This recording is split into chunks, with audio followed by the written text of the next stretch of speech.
Welcome student once again in the live session. Today our topic is reproductive health. So बच्चों reproductive health का मतलब यहाँ पे क्या है? Reproductive health का मतलब है कि जो रिप्रोडक्शन करने लायक व्यक्ति है वो हेल्दी होना चाहिए। तो हेल्दी कैसे होगा? अगर वो फिजिकली, इमोशनली, बिहेवियरली बड़ा स्ट्रॉन्ग हो। तो इस चीज़ को बढ़ावा देने के लिए या रिप्रोडक्टिव हेल्थ को मेंटेन करने के लिए हमारे भारतवर्ष में बहुत सारे प्लान प्रोग्राम चलाए जाते हैं। क्यों चलाए जाते हैं? अवेयरनेस कैंपेन, लोगों को अवेयर करने के लिए, राइट। तो उसमें क्या क्या मेथड यूज होते हैं मोस्टली? तो कौन से होते हैं? स्पीच करवाई जाती है, राइट। ऑडियो विजुअल एड्स को यूज़ किया जाता है या पैम्पलेट, इन चीज़ों को हम यूज़ करते हैं, राइट। इसलिए हम इन प्रोग्रामों को चलाते हैं। दूसरा क्या है? स्कूल एजुकेशन में के सिस्टम में देखिए हम सेक्स एजुकेशन को देना शुरू कर चुके हैं। बच्चों को ये बताया जाता है, पब्लिकली ये बताया जाता है कि ये बीमारियां हार्मफुल होती हैं। प्रेगनेंसी के बारे में बताया जाता है कि माँ बच्चे का ख्याल कैसे रखा जा सकता है या किस तरह से कॉन्ट्रासेप्टिव डिवाइसेस को यूज़ करना है। स्पेशली विलेजेज एरिया की बात कर रहे हैं हम, ये उनको कैसे यूज़ किया जाता है। हम दूसरी बात एक ऐसा भी कहना चाहेंगे कि अगर ये बीमारी है, मतलब कोई पर्सन हेल्दी नहीं है, तो उसका सबसे मेजर रीज़न क्या हो सकता है? उसका रीज़न हो सकता है कि उसको ये डिजीज़ अपने माँ बाप से मिली हो, या उसके शरीर में किसी चीज़ की कमी हो, डेफिशिएंसी हो, या उसको इन्फेक्शन के थ्रू किसी से लिया हो, या उसका लाइफस्टाइल अच्छा ना हो। लाइफस्टाइल का मतलब क्या? यहाँ पे वो खाना क्या खा रहा है, पानी कहाँ का पी रहा है, रेस्ट करता है नहीं करता, एक्सरसाइज कैसी है, या उसकी आदतें कैसी हैं। इन सब चीज़ों की बातें अगर हम करें तो रिप्रोडक्टिव हेल्थ खराब हो सकती है। क्लियर है बच्चों? अब शुरू करें चैप्टर को। तो हमने ये याद रखना है ज़रूरी कि सबसे पहले याद रखो कि 1951 में फैमिली प्लानिंग प्रोग्राम को किया गया था, लॉन्च किया गया था भारतवर्ष के अंदर। इसको जरूर याद रखना, कब किया गया था? Family planning program initiated in 1951। कुछ और मेजर प्रोग्राम के नाम बताइए। तो वो कौन से हैं? Reproductive and child health care, ACH के नाम से याद रख लेना इसको, राइट। या STD बीमारियां होती हैं, सेक्सुअल ट्रांसमिटेड डिजीज, इसके बारे में बताया गया था। क्लियर है? एक इस टॉपिक के बारे में थोड़ा सा ज़्यादा फोकस करना बहुत इंपॉर्टेंट है, मैक्सिमम टाइम एग्जाम में पूछा जाता है। एमनियोसेंटेंसीज क्या होती हैं? एमनियोसेंटेंसीज को हम एक ऐसे कह सकते हो, अगर आपको याद हो प्लेसेंटा, पिछले टॉपिक में हमने पढ़ा था प्लेसेंटा। तो बेटा ये प्लेसेंटा, इस डायग्राम में देखो ये प्लेसेंटा है। एक प्रोटेक्टिव कवरिंग होती है फीटस की, किसमें? बच्चे माँ के पेट के अंदर। ओके, तो इस प्लेसेंटा के अंदर एक फ्लूइड पड़ा होता है, एमनियोटिक फ्लूइड, एमनियोटिक कैविटी के अंदर। तो इंजेक्शन के द्वारा इस फ्लूइड को बाहर निकाल लिया जाता है, लैब में कल्चर करते हैं और हम सेक्स डिटर्मिनेशन में इसकी हेल्प लेते हैं। इसलिए लीगली बैन भी किया हुआ है। ओके, इंडिया गवर्नमेंट ने इसको बैन किया हुआ है ताकि सेक्स करैक्टर को पता ना करवा पाए, राइट। दूसरी बात, फ़ायदा क्या है? फ़ायदा ये है कि इसमें क्रोमोसोम एबनॉर्मेलिटी जो होती हैं उसके बारे में पता किया जा सकता है, राइट। ये इसका फ़ायदा है। तो एमनियोसेंटेंसीज को हमेशा याद रखना बेटा, बहुत इंपॉर्टेंट टॉपिक रहेगा आपके पास। इसके बाद है हमारे पास पॉपुलेशन एक्सप्लोजन। मतलब क्या है? जनसंख्या का बढ़ना। जनरली क्यों बढ़ती है? तो हेल्थ केयर बहुत अच्छी चल रही है, मेडिकल प्लान्स अच्छे होते हैं। तो उसमें कौन कौन से आएंगे? सबसे पहले क्या है? जो डेथ रेट है उसका रेट क्या हुआ है? डिक्रीज हो गया है भारतवर्ष में। ऐसे ही मैटरनल केयर ज़्यादा होने के कारण या बच्चों की ज़्यादा केयर होने के कारण इन्फेंट की डिलीवरी के समय कई बार बच्चे मर जाते थे, माँ मर जाती थी। अब इन प्लान के कारण क्या हुआ है? सब कुछ इस पे डिक्रीज हो गई। ये सारी चीज़ें डिक्रीज होने के कारण क्या हो? पॉपुलेशन ग्रोथ बढ़ रही है लगातार। क्लियर? जनरली हम कह सकते हैं कि 6 बिलियन अगर वर्ल्ड की पॉपुलेशन है तो उसमें लगभग 1 बिलियन इंडियंस हैं। क्लियर? और हम ये भी कह सकते हैं कि ग्रोथ रेट के अराउंड अगर बात करें तो 1.7% हमारी ग्रोथ रेट भी है। अगर पॉपुलेशन बढ़ जाए तो क्या इफ़ेक्ट होंगे? Naturally depletion of the natural resources, जो नेचुरल रिसोर्सेज हैं वो ख़त्म होने शुरू हो जाएंगे। हमारी सोशियो इकोनॉमिक प्रॉब्लम है, जैसे फूड, स्पेस, एम्प्लॉयमेंट के बारे में प्रॉब्लम्स शुरू हो जाएंगी। एनर्जी क्राइसिस पहले चल रही है और बढ़ जाएगी, इको डिग्रेड से हमारा सिस्टम डैमेज होना शुरू हो जाएगा। क्लियर बच्चों? अब क्या है कि इसको कैसे कंट्रोल किया जा सकता है? तो जनरली बर्थ को कंट्रोल करेंगे। तो पहले क्या है, हम क्या बोलते हैं, हम दो हमारे दो। लेकिन अब क्या नॉर्म्स बनानी चाहिए, हम दो हमारा एक, यानी वन चाइल्ड नॉर्म्स बना लेना चाहिए। मैरिज एज 18-21 साल की है तो उसको बढ़ा देना चाहिए। लेट मैरिज होगी तो बच्चे लेट होंगे, पॉपुलेशन भी लेट बढ़ेगी। कॉन्ट्रासेप्टिव डिवाइसेस के बारे में बताना चाहिए। जो भी न्यू कपल्स होते हैं उसको इसके बारे में ज़रूर बताना चाहिए, राइट। तो अच्छे कॉन्ट्रासेप्टिव क्या हैं? पहले तो कॉन्ट्रासेप्टिव क्या है? कॉन्ट्रासेप्टिव डिवाइसेस एक ऐसी डिवाइसेस हैं जो कि बर्थ कंट्रोल करने में हेल्प करती हैं। क्लियर? कैसे?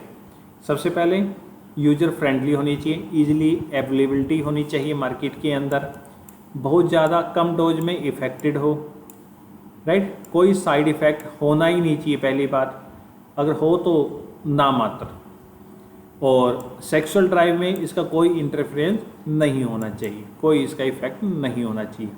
तो इसके दो तरह की मेथड हो सकती हैं। एक मेथड है नेचुरल मेथड और दूसरा मेथड क्या है, आर्टिफिशियल। तो नेचुरल मेथड में का मतलब यहाँ पे क्या है, avoiding chance of ovum and the sperm meeting, कि हमें स्पर्म को ओवम से मिलने नहीं देना है, दैट मीन फर्टिलाइजेशन नहीं होने देनी है। इसलिए चाहे तो स्पर्म रुक जाए और चाहे ओवम ना रिलीज हो। इसका मतलब ये हुआ। तो कैसे? एक तो पीरियोडिक एब्सेंटेंस, इसका मतलब है कि लगभग, याद हो आपको, मेंस्ट्रुअल साइकिल में 14वां दिन ऐसा होता था जहाँ पे ओवुलेशन होती थी। तो इस दिन यानी इसके नियर बाय डेज, क्योंकि बॉडी ऐसी है 2-3 दिन इधर उधर हो जाती है, तो लगभग हम 10 दिन से 17 दिन की बात कर रहे हैं। तो 10 से 17 दिन के बीच में कोइटस नहीं होना चाहिए, इंटरकोर्स नहीं होना चाहिए, तो जनरली अवॉइड हो जाएगा फर्टिलाइजेशन। क्लियर? क्योंकि ये पीरियड क्या बोलते हैं हम, फर्टिलाइजेशन पीरियड होता है ये। क्लियर? सेकेंडली, विड्रॉल और कोइटस इंटरप्शन। जैसे हम ये कहते हैं कि कोइटस हुआ और इंजेकुलेशन होने वाला है, यानी सीमन प्रोड्यूस होने वाला है, तो उससे जस्ट थोड़ा सा पहले मेल क्या करता है, पेनिस को विड्रॉ कर लेता है फ्रॉम द वेजाइना। तो क्या होगा, सीमन प्रोड्यूस नहीं होगा, तो अवॉइड हो जाएगा। In the case of the female क्या होता है, द लैक्टेशनल एमब्रिया, मतलब जब तक माँ अपने बच्चे को दूध पिलाती रहती है, जब तक भी कोई चांस नहीं होता है कि प्रेगनेंसी हो जाए, यानी वो कंसीव कर ले। और ये लगभग कितने समय तक चलती है, लगभग 6 महीने तक, डिलीवरी के लगभग 6 महीने तक ये चीज़ चलती रहती है। ओके, अगला हमारा मेथड है आर्टिफिशियल। ये नेचुरल थे, आर्टिफिशियल। आर्टिफिशियल में क्या है, बैरियर मेथड। सबसे पहले कौन सा पढ़ेंगे हम, बैरियर मेथड। बैरियर का मतलब क्या हुआ, बीच में एक लेयर बनाना है। लेयर किसी भी चीज़ की हो सकती है, जनरली रबड़ मटेरियल को यूज किया जाता है। तो उसका एक एग्जाम्पल क्या है, कॉन्डम्स। तो कॉन्डम्स के अंदर क्या देखा गया है कि मेल जब यूज़ करती हैं तो पेनिस के ऊपर एक पाउच लाइक स्ट्रक्चर होता है जिसका लेटेक्स होता है साथ में, है वह उसको चढ़ा के क्या किया जाता है, कोइटस किया जाता है। तो इसमें क्या होगा, सीमन प्रोड्यूस अगर होगा तो वेजाइना के अंदर नहीं जाएगा। क्लियर? लेकिन इसका फ़ायदा भी है। फ़ायदा क्या है, एसटीडी सेक्सुअल ट्रांसमिटेड डिजीज़ नहीं होंगी, एड्स अगर है वो उसकी बहुत ज़्यादा प्रिवेंशन होगी, तो इसमें इसका फ़ायदा भी है। लेकिन ये मेल फीमेल दोनों के लिए होते हैं। दूसरा है हमारे पास diaphragms. Diaphragm, cervical caps, vault, ये सब फीमेल के लिए यूज़ करने वाली चीज़ें हैं। तो इसमें भी वैसे ही जैसे कि हमने ऊपर बात करी कॉन्डम्स, बिल्कुल ऐसे ही होती हैं, लेकिन इसकी लेंथ उसके मुकाबले कम होती है। ये भी वही काम करेगा, क्या, स्पर्म की एंट्री को रोकेगा। लेकिन इसमें अच्छी बात क्या है, it is reusable many times, इसको कई बार यूज किया जा सकता है, राइट। फिर है इंट्रा यूटेराइन डिवाइसेज, इस पे थोड़ा सा ध्यान देना बेटा, ये एग्जामिनेशन भी उसके अकॉर्डिंग ना काफ़ी अच्छा है। सीधा क्वेश्चन आएगा IUD, इंट्रा यूटेराइन डिवाइसेज। तो मतलब क्या है, एक एक्सपर्ट नर्स या एक्सपर्ट डॉक्टर के द्वारा ही इन डिवाइसों को यूज किया जाता है, राइट। तो इसमें क्या है, इसमें आपने सुना हो कॉपर टी, एक नाम, कौन सा नाम, copper T, okay. Copper 7, multi loaded 375, ये चीज़ें, ये एक लूप की तरह स्ट्रक्चर होता है जो कि वेजाइना को दोनों ओविडक्ट के बीच में लगा दिया जाता है। जनरली ये हार्मोन को स्क्रीट करती हैं और साथ में जैसे कॉपर टी है ये कॉपर रिलीज करेगा और कॉपर क्या करेगा, कॉपर अपने आप में क्या करेगा, ये क्या करेगा, ये कॉपर क्या करेगा, जो फैगोसाइटोसिस है मतलब ये उसको किल कर देगा, क्या करेगा, इसको किल कर देगा, राइट। स्पर्म की मोटिलिटी को रोकेगा, ये स्पर्म की मोटिलिटी को रोक देगा, या फर्टिलाइजर कैपेसिटी को स्पर्म की वो ख़त्म कर देगा, इसलिए इसका फ़ायदेमंद ज़्यादा माना जाता है। फिर है ओरल कॉन्ट्रासेप्टिव, यहाँ पे पिल्स की बात करेंगे, जनरली पिल्स बोलते हैं हम इसको। पिल्स में हार्मोन का इंपॉर्टेंट क्वेश्चन बन सकता है, तो पिल्स के अंदर ध्यान रखना। तो दोबारा से मेंस्ट्रुअल साइकिल पे जाओ एक बार। मेंस्ट्रुअल साइकिल में 14वां दिन याद रखो, 14वें दिन कौन से 2 हार्मोन निकले थे सबसे पहले जो बिल्कुल हाई लेवल पीक वैल्यू पे निकलते, कौन कौन से थे, FSH और LH। कौन कौन से थे, FSH और LH, याद है ना। और साथ में नीचे की तरफ एक हार्मोन और निकला था, वो कौन सा था, एस्ट्रोजन। तो इसलिए ध्यान रखना, एस्ट्रोजन, FSH, LH 14वें दिन बड़ी पीक वैल्यू पे निकलते हैं, बिल्कुल हाई लेवल पे सिक्रीशन होती है इन हार्मोनों की। उसी वक्त दूसरा हार्मोन आया था, कौन सा था, प्रोजेस्टेरोन का लेवल कम होता है, लेकिन जैसे जैसे प्रोजेस्टेरोन का लेवल बढ़ेगा तो एस्ट्रोजन का कम होना शुरू हो जाएगा, तो क्या होगा, ब्लीडिंग फेस आ जाएगा, ठीक है। तो पिल्स में क्या होगा, मोस्टली प्रोजेस्टेरोन होगा, प्लस अगर ज़्यादा रखेंगे तो कम मात्रा में एस्ट्रोजन भी रखा जा सकता है, ओके। तो इसमें एग्जाम्पल क्या है, सहेली, ये लगभग ये कह सकते हैं कि पहले हफ्ते में इस पिल्स को यूज़ करना शुरू करना चाहिए, राइट। काम क्या करेगा ये, काम क्या करेगा, ओवुलेशन नहीं होने देगा, इम्प्लांटेशन नहीं करने देगा, ओके। यह स्पर्म की मोटिलिटी पे अफेक्ट डालता है बहुत, राइट। आगे चले, आगे हैं इंजेक्शन। ये क्या है, जैसे पिल्स खा ली, तो पिल्स तो हर महीने खा रहे हैं, हर रोज़ खानी पड़ रही है, लेकिन एक परमानेंट मेथड, कई बार मिस हो जाती हैं खाने से, तो that is the chance, right. तो यहाँ पे क्या हुआ कि लगभग 3 से 5 साल तक इस चीज़ को अवॉइड किया जा सकता है by taking the single injection, under the skin लगाया जाता है, काम वैसे ही करेगा जैसे पिल्स काम करती है, लेकिन क्या हुआ, लॉन्ग पीरियड के लिए इफेक्टिव रहता है, लेकिन साइड इफ़ेक्ट बहुत सारे होते हैं, राइट। इमरजेंसी केस में सपोज करो वॉलंटियर हो, यानी सेफ इंटरकोर्स ना होया हो, दूसरा रेप केस हो, ऐसे केस के अंदर with in the 72 hours, with in the 72 hours इस मेथड को अप्लाई किया जा सकता है, लेकिन under the guidance of the doctor, right. उसमें कौन से हार्मोन होंगे, सेम वही प्रोजेस्टेरोन प्लस एस्ट्रोजन, राइट। आगे क्या है, सर्जिकल, ये क्वेश्चन इंपॉर्टेंट है बेटा, एग्जाम में आएगा। 2 बातों को ध्यान रखो बस, इसको यहाँ पे डायग्राम देखो एकदम समझ जाओगे, दोनों के आपको रिप्रोडक्टिव सिस्टम के डायग्राम याद हैं।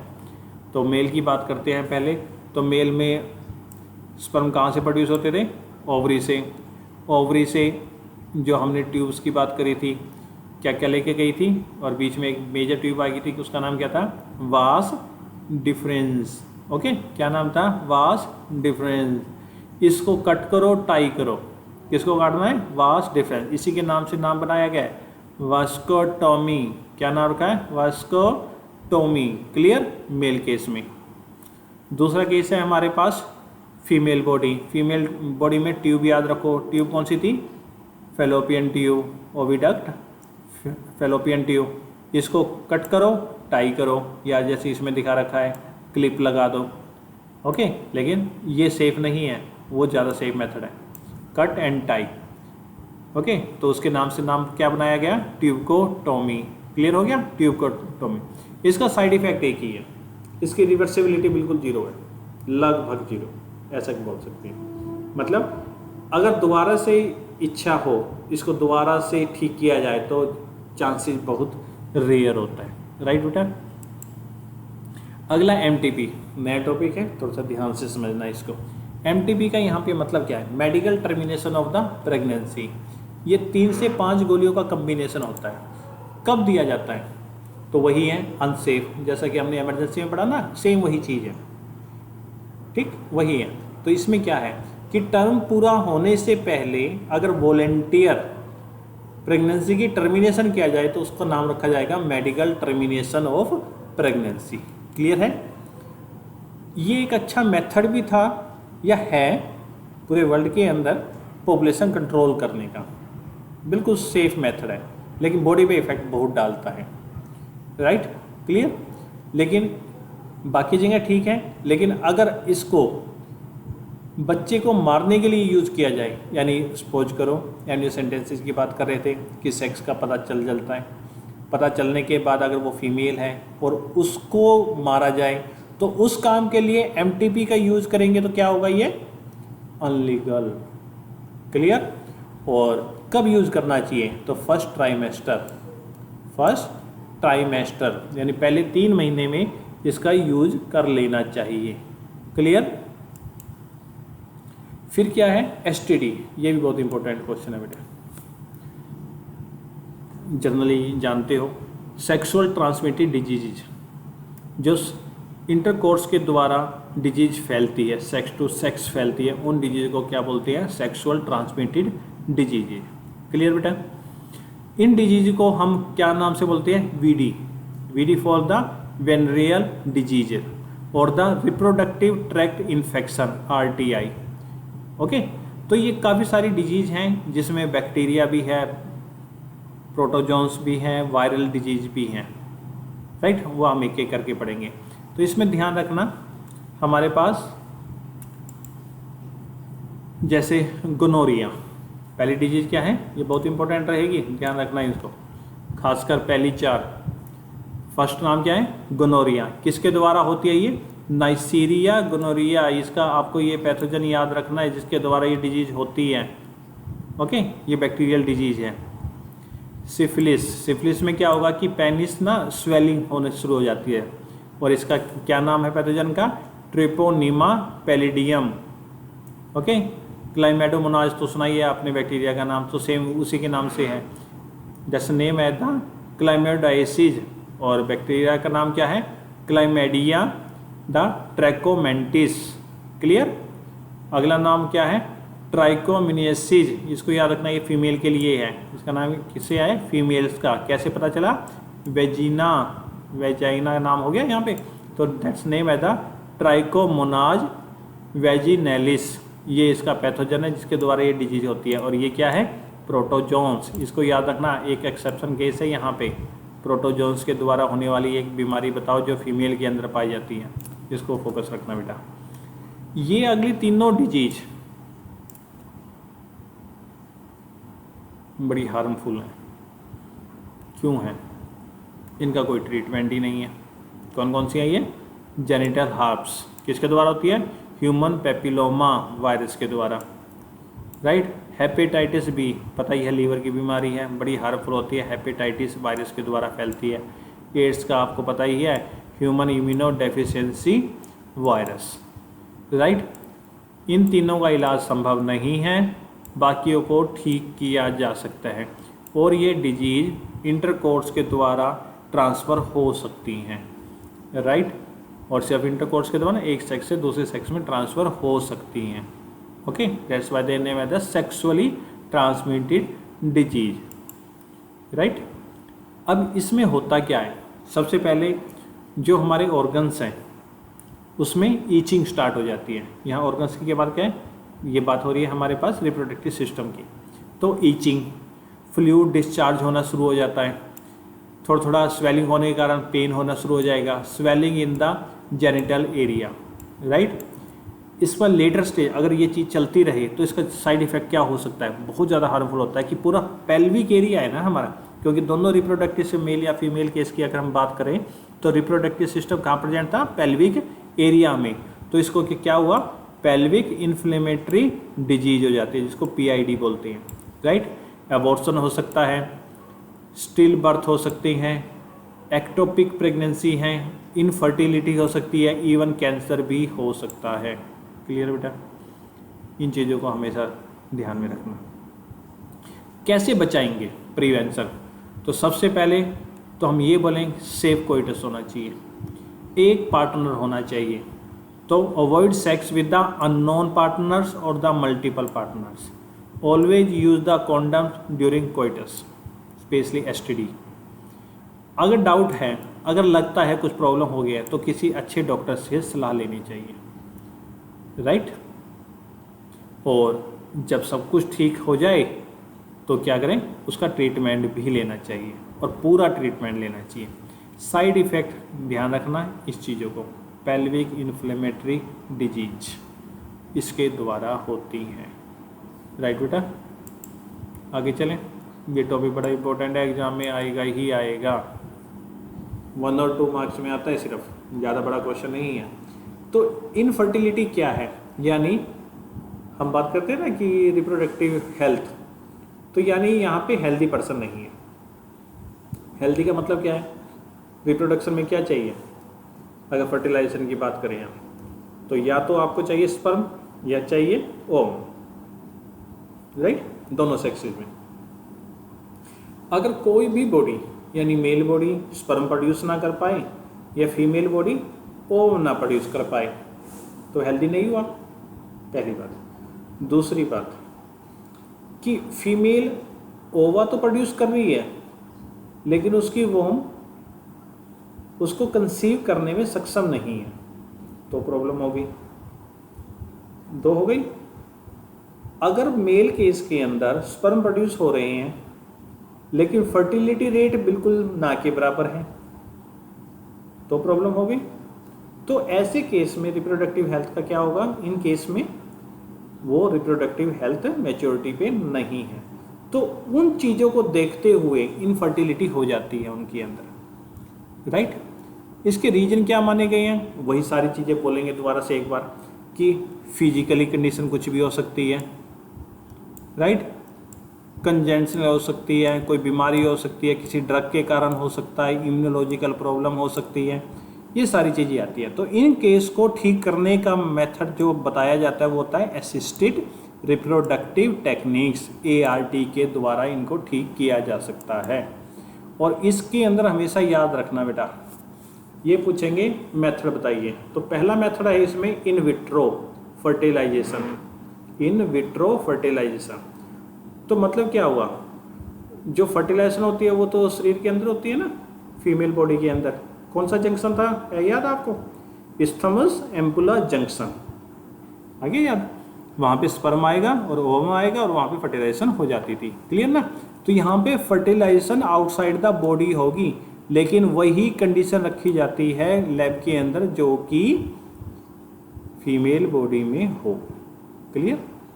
तो इसमें पहला मेथड है हमारे पास जाइगोट इंट्राफेलोपियन ट्रांसफर, ZIFT, या ऐसे कहो कि एम्ब्रियो ट्रांसफर, तो इसको क्या बोलेंगे, एम्ब्रियो ट्रांसफर भी। एम्ब्रियो कब बनता है, जब जाइगोट बन जाए, ठीक है, जाइगोट उसके बाद एम्ब्रियो बनाना शुरू कर दें, हो गया क्लियर। इसको क्या बोलेंगे, test tube baby program. Direct question भी आ सकता है आपके पास, डायरेक्ट क्वेश्चन आ सकता है, write a short note on the test tube baby programme. तो इसमें क्या होगा कि हम एक ओवा लेंगे, कहाँ से, या तो वाइफ से ले लो या फिर किसी और लेडी से ले लो, तो उसको डोनर बोल देंगे। ऐसे ही स्पर्म या तो हस्बैंड से ले लो और या डोनर से ले लो, उसको इकट्ठा करेंगे और फर्टिलाइजेशन करेंगे, तो क्या प्रोड्यूस होगा, क्या प्रोड्यूस होगा, यहाँ पे जाइगोट बन जाएगा, हो गया, जाइगोट बन गया लैब में। अब उस जाइगोट को जब उसकी सेल स्टेज, ये ध्यान रखना काफ़ी सारे क्वेश्चनों में आएगी यही बात, 8 ब्लास्टोमियर्स स्टेज की बात कर रहा हूँ, कितने की, 8 ब्लास्टोमियर्स, मतलब अभी डिवाइड होना शुरू हुआ है। क्या था, टेट्राड कंडीशन याद है ना, जाइगोट में कितने सेल हैं, 1 हैं, 1 के क्या बने 2, 2 के 4, 4 के 8, जब 8 सेल आ जाए, क्लियर, तो उस वक्त इसको दोबारा से ट्रांसफर कहाँ कर दिया जाता है, फेलोपियन ट्यूब के अंदर, क्लियर हो गया। फर्टिलाइजेशन हम बाहर कर रहे हैं लेकिन दोबारा से बॉडी किसकी यूज की जा रही है, फीमेल की बॉडी यूज करी जा रही है फॉर द फर्दर डेवलपमेंट, हो गया। ये क्वेश्चन याद रखना बेटा। पहला फर्स्ट टेस्ट ट्यूब बेबी जो पैदा हुआ था उसका नाम क्या था? उसका नाम क्या था? Louis Joy brown. क्लियर हो गया? एक बात। दूसरी बात, कब हुआ था? 25 जुलाई इन 1978। एरिया का नाम क्या था? इंग्लैंड के अंदर हुआ था और सिटी का नाम क्या था? ओल्डहम। ओके, किसके द्वारा किया गया था? तो वहाँ पे दो डॉक्टरों के नाम बड़े फेमस हैं, that is the doctor Patrick and the doctor Robert. इसको याद रखना बेटा, टेस्ट ट्यूब बेबी के लिए इन विट्रो फर्टिलाइजेशन में एक ये पार्ट रहेगा, राइट। उसके बाद है intra uterine transfer. Intra uterine transfer, यहाँ पे फिर एम्ब्रियो की बात कर रहे हैं, वही सेल स्टेज की बात कर रहे हैं। कितने सेल स्टेज थे? 8 ब्लास्टोमिया। ये फीमेल बॉडी के अंदर ट्रांसफर कर दिया जाता है, तो सीधा एम्ब्रियो ट्रांसफर हो रहा है। फिर है गैमीट, क्या नाम आया? Gamete intrafallopian transfer. तो यहाँ पे क्या करेंगे? अब डोनर की जरूरत पड़ेगी यहाँ पे। ओके, तो transfer of the ovum collected from the donor into the fallopian tube of the another female. अगर एक फीमेल एग प्रोड्यूस नहीं करवा पा रही है तो एग किसी डोनर से लेके उस फीमेल बॉडी के अंदर डाल दिए जाते हैं। ओके, अगर उसके वोम ठीक हो तो such female can provide the suitable environment for the fertilization and the further development. Okay, इस केस के अंदर ऐसे किया जाता है, GIFT। ये है इंट्रासाइटोप्लाज्मिक स्पर्म इंजेक्शन। तो इसमें ओवा लेंगे, ओवा के साइटोप्लाज्म के अंदर सीधे ही स्पर्म को डाल दिया जाएगा। Clear? That is the again same method is there. इसमें याद रखो आर्टिफिशियल इंसेमिनेशन। इसमें हम डोनर कलेक्ट करेंगे, डोनर से सीमन लिया जाएगा। डोनर से क्या लिया जाएगा? सीमन लिया जाएगा। ये हस्बैंड से भी हो सकता है या किसी बाहर वाले एक पर्सन से भी हो सकता है। It is artificially introduce into the vagina into the uterus of the female. Okay, right. ये किस केस में किया जाता है? जहाँ पे स्पर्म काउंट काफ़ी कम पाए जाते हों, उस केस में दूसरे मेल को यूज किया जाता है, राइट। ऐसे पिछले वाले केस में आपने देखा होगा कि हमने क्या नाम बोला कि ऐसी मदर को क्या बोलते हैं? मतलब किराए पे कोख का देना, उसको बोलते हैं सैरोगेट मदर। ये वैसे तो सही है, लेकिन अभी तक इंडिया के अंदर इस चीज़ के ऊपर कुछ प्रॉब्लम है कि लीगली जिसने बच्चे को पाला वो माँ कहलाएगी, तो वो बच्चा उसका लीगली माना जाता है।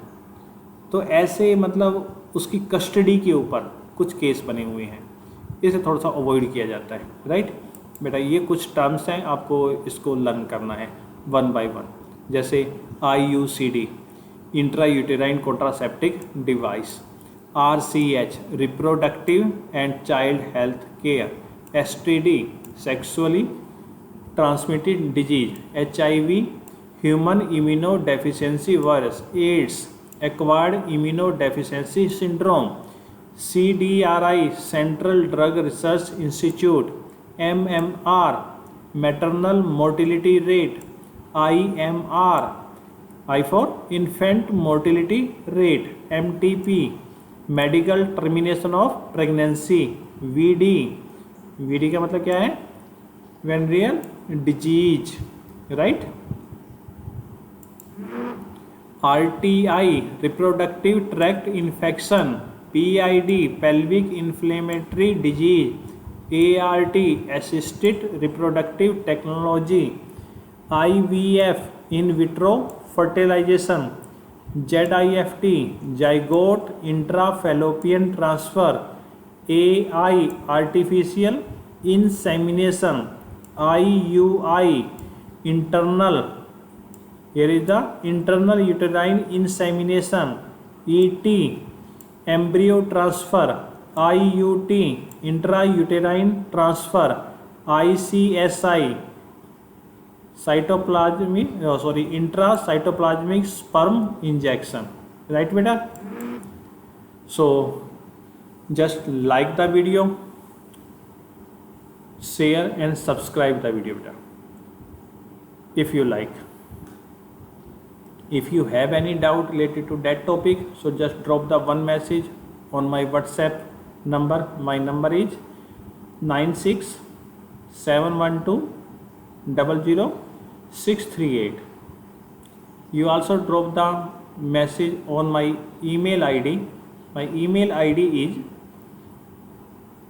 ANIL Anil KUMAR Kumar GHANGUS Gangas @gmail.com. Right बेटा, thank you for watching video.